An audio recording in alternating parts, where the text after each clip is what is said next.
Okay, at number 10 I have chosen Fighting Force. This one's a bit like Streets of Rage for the Sega Genesis or Mega Drive in 3D, so that is particularly good. If you're a fan of Streets of Rage, I would highly recommend checking this out. And definitely check out the 2-player as well, because 2-player is very amazing on this game. And at number 9 I have chosen Harry Potter and the Philosopher's Stone. Now, to start with, I never had high hopes for this game, because let's all face it, most movie tie-in games are pretty rubbish, to be honest. So I never really had high hopes for this, but it turned out to be pretty damn awesome. Definitely my favourite Harry Potter game of all time. So if you want to check this out, I would highly recommend it, because it is a lot better than it may seem. And at number 8, I have chosen Micromaniacs. Micromaniacs is basically a racing game, which is a lot like Micro Machines, although you're these little midget guys that go about chopping people's heads off and shit like that while racing. So this is a very fun one as well. I would highly recommend checking that out. And at number 7, I have chosen Crash Bandicoot on the PS1, the very original Crash Bandicoot game. Now, I wouldn't say this one was better than the other two on the PS1, so that is why I have put it at number 7. Needless to say, I don't suppose anyone can disagree that it is a very, very, very good game. And at number 6, I have chosen Yu-Gi-Oh! Forbidden Memories. Definitely one of the best Yu-Gi-Oh! Games of all time, despite the fact that it is completely disregarding all the rules. It's like completely different from any other Yu-Gi-Oh! Game out there. But still, it is one of the hardest ones, and probably one of the most fun ones as well. So this is my number 6 favourite PS1 game. And at number 5, I have chosen Crash Bandicoot Warped. Yet another brilliant Crash Bandicoot game there. I don't really have a lot to say about it other than the fact that it is brilliant, so let's just move on to the next one, which is Spyro Year of the Dragon. Yeah, this one was not quite as good as the other two Spyro games, but needless to say, this was still a very, very, very, very good game. Like, the first two Spyro games are really hard to beat, but this did make a very good attempt, and is still, as I said, a very, very, very good game. And at number whatever I'm at, number 3, I have chosen Spyro the Dragon, the very first Spyro game. Yet again, this one is a kick-ass Spyro game, and probably the second best one, with Spyro 2 being the best.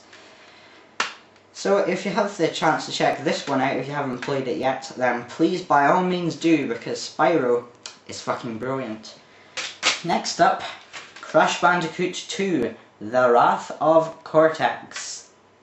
Or Cortex Strikes Back, I get confused. Yeah, Cortex Strikes Back is what it's called.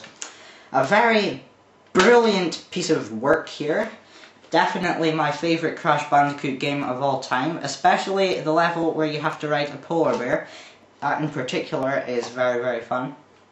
Yeah, this one was like the most fun Crash Bandicoot game. It had a great soundtrack, great gameplay. Basically, they just did everything right, so I think this deserves a gold star and 10 out of 10 points.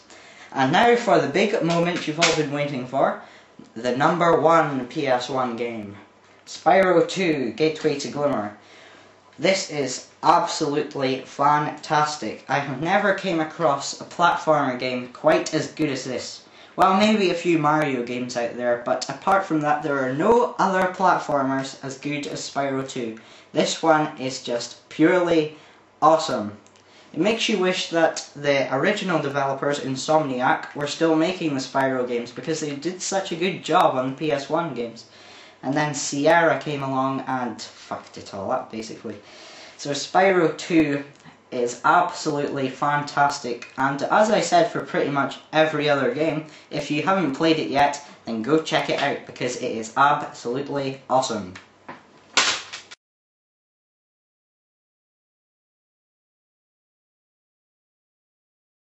Well, I guess I would slam the door on their face and lock it. I mean, what else could you do if a fucking fan came round to shoot you? But then again, why would one of my fans come round and shoot me? But you never know, they might do that. But if they did do that, then fuck it, I'm not being on YouTube anymore if that's going to happen. Which it won't, so don't worry.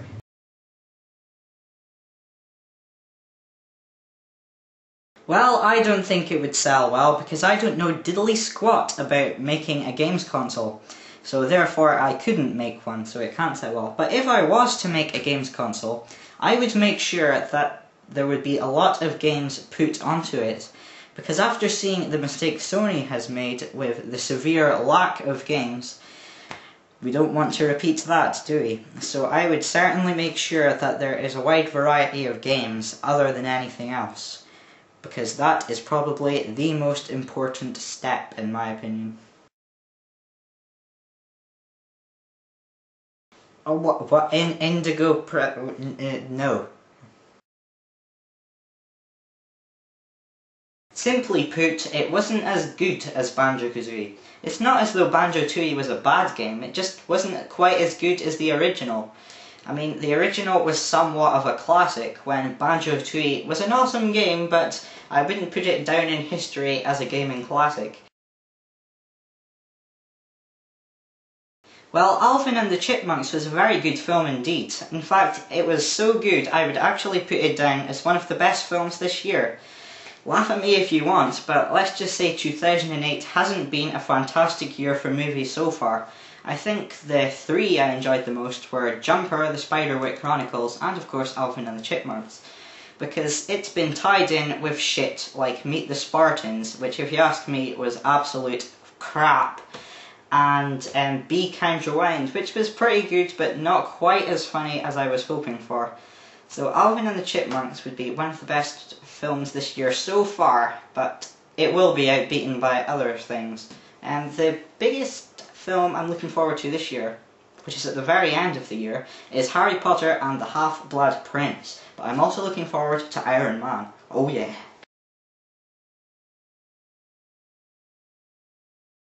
Guess what, people? That's right. Now is the time for...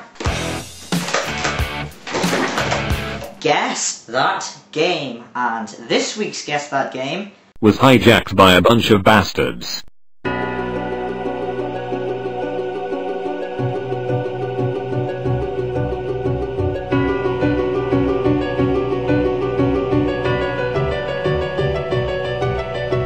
Sorry about that, people. We just seem to be experiencing some technical difficulties there, but just ignore that because it seems to be fine now, or does it?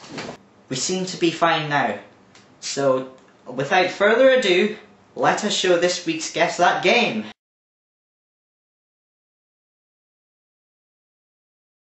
So if you think you know what that game is, then please send me a private message saying what you think the name of the game is. And remember, if you leave a video comment saying the name of the game, then... we will eat your heart. Ha ha ha ha. Last week's Guess That Game was Kiss Psycho Circus on the Sega Dreamcast. Let's have a look at the people who guessed that right.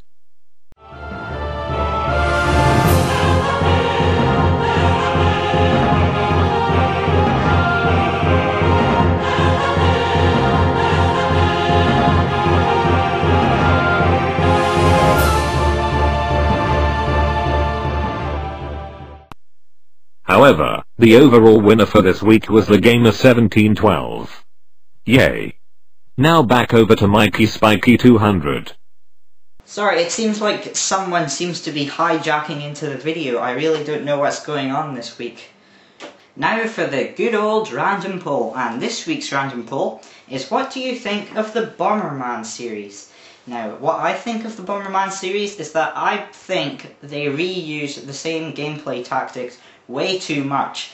Like, the original NES game was brand new, nothing had been done like that before, and then pretty much every single Bomberman game after the NES one was pretty much exactly the same game with improved graphics and online capabilities. I mean, there's not that much of a difference in every single Bomberman game. If you've played one Bomberman game, expect to see the rest to be exactly the same like it. And now for the results from last week's random poll. And the question we asked last week was, what is your favourite supernatural creature?